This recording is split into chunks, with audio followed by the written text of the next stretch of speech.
Something I found very useful to check was how flat each lane section was.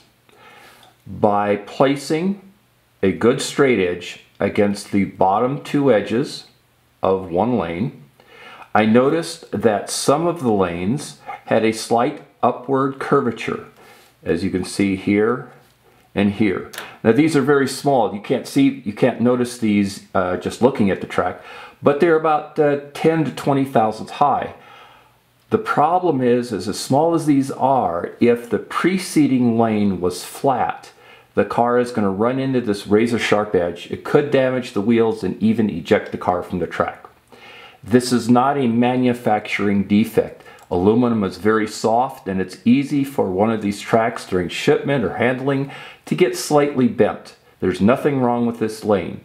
What I found that I used to fix this was I took a piece of wood, when I found one, placed the track on a hard surface, and then used a hammer to gently tap it down until this was completely flat. I'd have to do it on both sides and sometimes in the middle. After making sure the track ends are flat, I use the file provided to remove any burrs that may occur from the cutting process. What I do not do at this time is remove any burrs that may be sticking up. No matter how careful I am, I've always found that creates a little bit of a valley here, and I found a better way that gives a much sharper, cleaner union, which I'll show you later. The track sections are aligned by knurled pins which are hammered into one end of each track section. Simply insert it and using a soft-headed hammer, pound it in just until the knurls are completely seated. I've tried using a piece of wood and a regular hammer because I didn't have one of these at first, and it doesn't work very well because you need one hand for the hammer, one hand to hold the piece of wood, and one hand to hold the track piece. An investment in a soft-malleted hammer, soft-headed hammer, is a good one.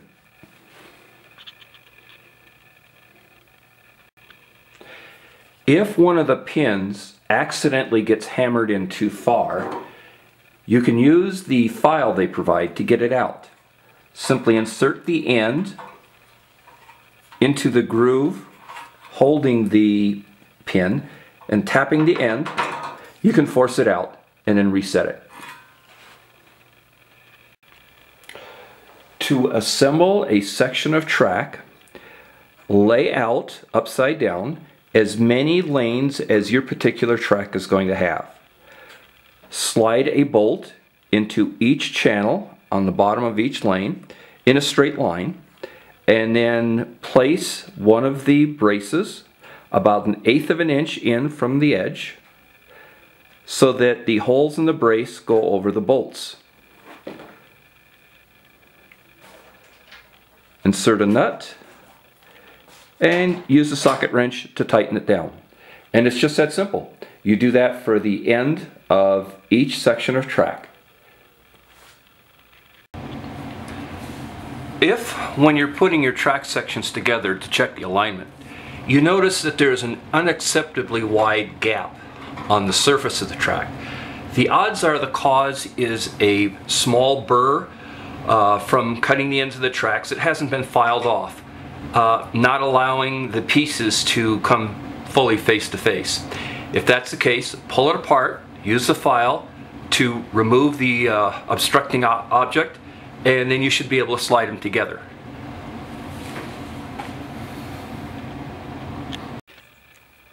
I found there were very slight variations in how long each of the lanes was. Now I'm talking on the order of a few thousandths of an inch.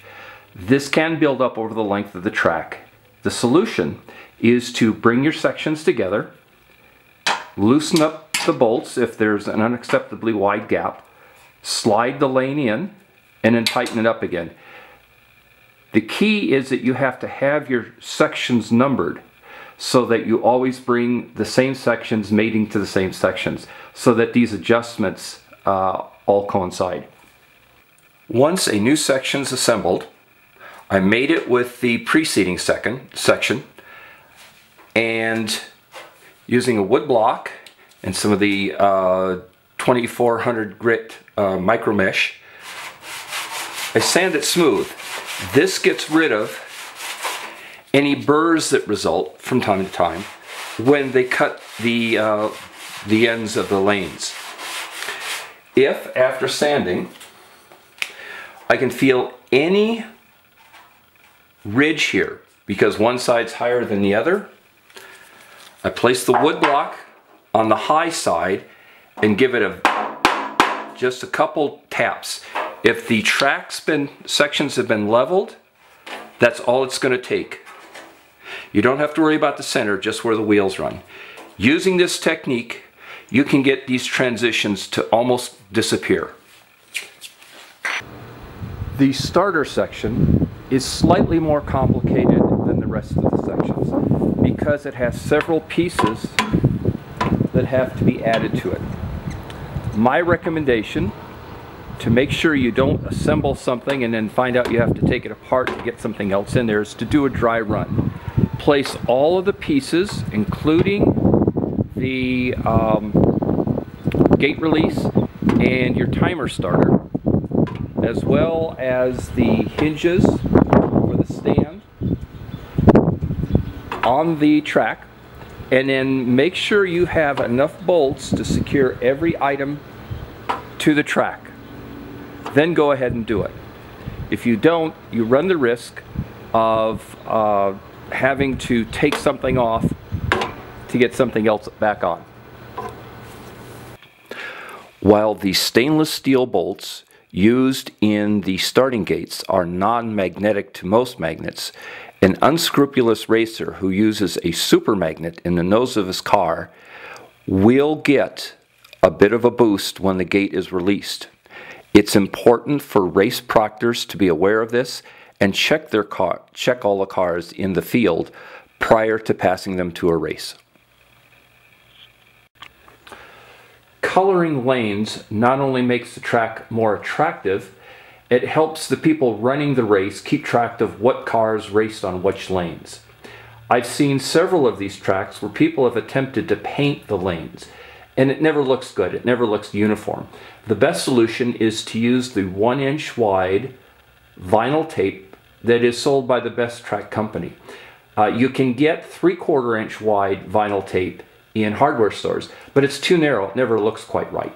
The problem with the tape is, no matter how careful you are peeling it off the roll, how long you let it relax, and how careful you are at not stretching it when you lay it down on the track, it invariably shrinks a little bit and creates these gaps between the track sections. What I found an easy solution is just use a permanent marker with a matching color.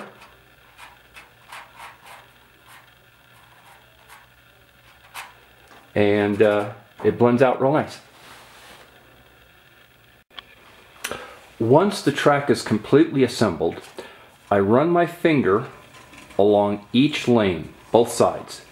If I feel any roughness, I use some more of the 2400 micro mesh sanding cloth to very gently sand it out so that it's as absolutely glass smooth as possible.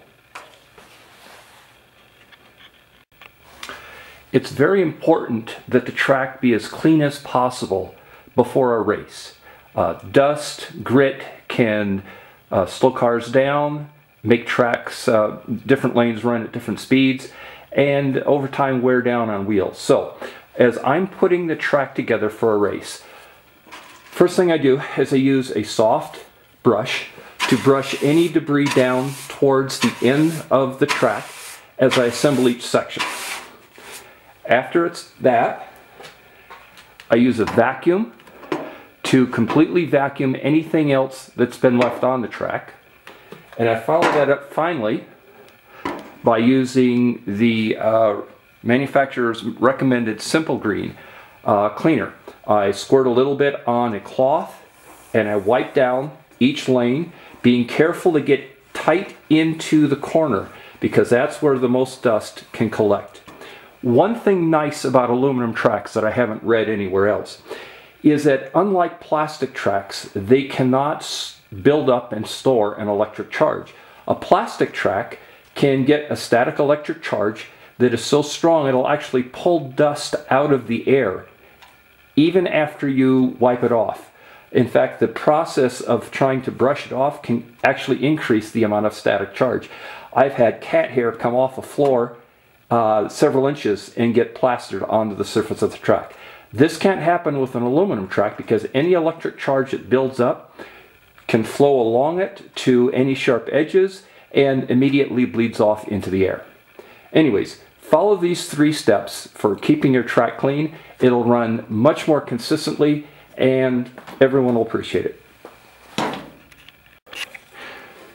2 years ago I built my own track, and for the stopper I tested 12 different types of rubber material to see which stopped the best. I couldn't find anything that worked better than the stopper strips sold by BestTrack. However, these are only as good as they are clean.